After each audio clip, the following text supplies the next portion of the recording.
नमस्ते दोस्तों। आज की कहानी में हम सुनेंगे कि एक छोटी सी भूल पर भगवान ने माँ लक्ष्मी को सज़ा दे दी। हम तो बहुत ही तुच्छ हैं, फिर भी भगवान हमें अपनी कृपा में रखते हैं। हमें भी हर इंसान के प्रति दयालुता दिखानी और बरतनी चाहिए, और यह दुख सुख हमारे ही कर्मों का फल है। तो चलिए शुरू करते हैं आज की कहानी। एक बार भगवान विष्णु शेष नाग पर बैठे बोर हो गए और उन्होंने धरती पर घूमने का विचार मन में किया। वैसे ही कई साल बीत गए थे धरती पर आए, और वह अपनी यात्रा की तैयारी में लग गए। स्वामी को तैयार होता देखकर लक्ष्मी माँ ने पूछा, आज सुबह सुबह कहाँ जाने की तैयारी हो रही है? विष्णु जी ने कहा, हे लक्ष्मी, मैं धरती लोक पर घूमने जा रहा हूँ। तो कुछ सोचकर लक्ष्मी माँ ने कहा, हे देव, क्या मैं भी आपके साथ चल सकती हूँ? भगवान विष्णु ने 2 पल सोचा, फिर कहा, एक शर्त पर तुम मेरे साथ चल सकती हो। तुम धरती पर पहुंचकर उत्तर दिशा की ओर बिल्कुल मत देखना। इसके साथ ही माता लक्ष्मी ने हाँ कह के अपनी बात मनवा ली, और सुबह सुबह माँ लक्ष्मी और भगवान विष्णु धरती पर पहुंच गए। अभी सूर्य देवता निकल रहे थे।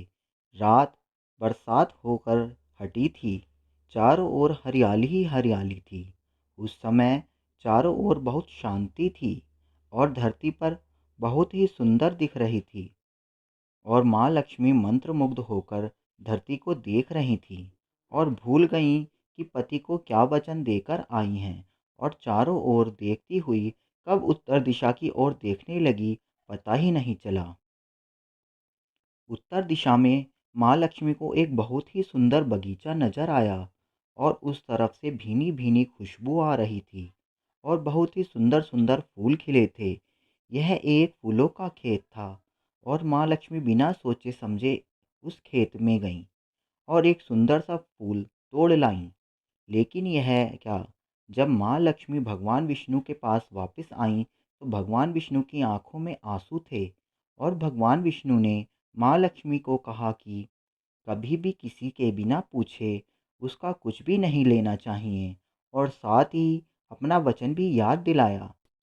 माँ लक्ष्मी को अपनी भूल का पता चला, तो उन्होंने भगवान विष्णु से इस भूल की माफ़ी मांगी। तो भगवान विष्णु ने कहा, जो तुमने भूल की है उसकी सज़ा तो तुम्हें ज़रूर मिलेगी। जिस माली के खेत से तुमने बिना पूछे फूल तोड़ा है, यह एक प्रकार की चोरी है। इसलिए अब तुम 3 साल तक माली के घर नौकर बन के रहो। उसके बाद मैं तुम्हें बैकुंठ में वापस बुलाऊंगा। माँ लक्ष्मी ने चुपचाप सर झुकाकर हाँ कर दी, और माँ लक्ष्मी एक गरीब औरत का रूप धारण करके उस खेत के मालिक के घर गईं। घर क्या, एक झोपड़ा था, और मालिक का नाम माधव था। माधव की बीवी, 2 बच्चे और 3 बेटियां थीं।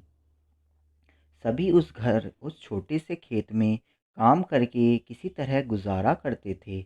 माँ लक्ष्मी जब एक साधारण और गरीब औरत बनकर जब माधव के झोपड़े पर गईं, तो माधव ने पूछा, बहन, तुम कौन हो, और यह समय तुम्हें क्या चाहिए? तब माँ लक्ष्मी ने कहा, मैं एक गरीब औरत हूँ। मेरी देखभाल करने वाला कोई नहीं। मैंने कई दिनों से खाना भी नहीं खाया। मुझे कोई भी काम दे दो, साथ में तुम्हारे घर का काम भी कर दिया करूँगी। बस मुझे अपने घर में एक कोने में आसरा दे दो। माधव बहुत ही अच्छे दिल वाला मालिक था।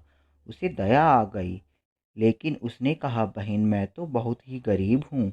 मेरी कमाई से मेरे घर का खर्च मुश्किल से चलता है। लेकिन अगर मेरी 3 की जगह 4 बेटियां होती, तो भी मेरे गुजारा करना था। अगर तुम मेरी बेटी बनकर जैसा रूखा सूखा हम खाते हैं उसमें खुश रह सकती हो, तो बेटी अंदर आ जाओ।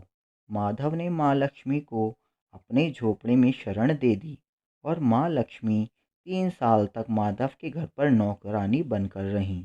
जिस दिन माँ लक्ष्मी माधव के घर आई थीं, उससे दूसरे दिन ही माधव को इतनी आमदनी हुई फूलों से कि शाम को एक गाय खरीद ली। फिर धीरे धीरे माधव ने काफ़ी ज़मीन खरीद ली, और सबने अच्छे अच्छे कपड़े भी बनवा लिए, और फिर एक बड़ा पक्का घर भी बनवा लिया। बेटियों और बीवी ने गहने भी बनवा लिए और अब मकान भी बहुत बड़ा बनवा लिया था। माधव हमेशा सोचता था कि मुझे यह सब इस महिला के आने के बाद मिला है। इस बेटी के रूप में मेरी किस्मत आ गई है और अब 2-4 साल बीत गए थे, लेकिन माँ लक्ष्मी अब भी घर में और खेत में काम करती थी।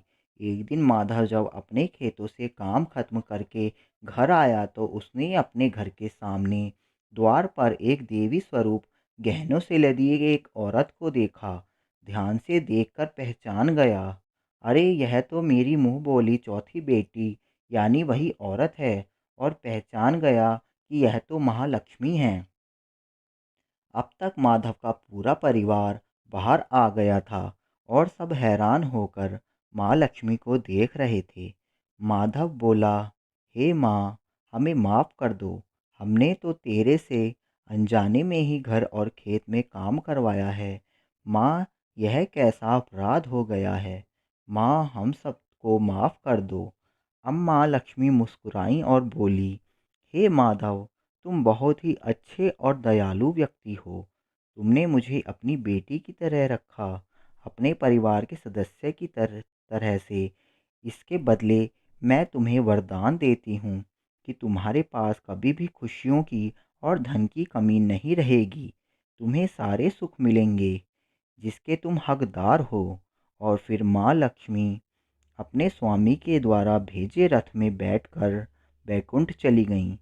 इस कहानी में महालक्ष्मी का संदेश है कि जो लोग दयालु और साफ दिल के होते हैं, मैं वहीं निवास करती हूँ।